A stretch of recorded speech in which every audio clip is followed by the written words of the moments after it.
Hello, on the screen is a summary of what I will go over in this video. Make sure to watch to the end so you don't miss anything.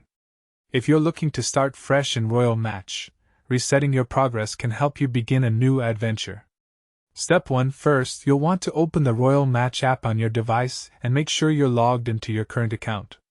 Take a moment to consider whether you really want to reset, since this action is permanent and you'll lose all your progress, levels, and rewards.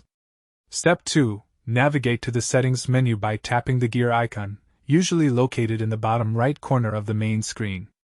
Look for the Account or Profile section where you can manage your game settings and personal information. Step 3. In the Account settings, scroll down until you find the Reset Game option or Factory Reset button. This might be labeled as Reset Progress, Start Over, or Clear Game Data depending on your device and version. Step 4. Tap on the Reset option and you'll likely see a warning message confirming that this action is irreversible.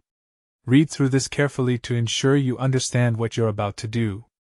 Step 5. Enter your password or use biometric authentication to confirm the reset request. Once confirmed, the app will clear all your data and you'll be returned to the game's opening screen, ready to begin your new journey from level 1.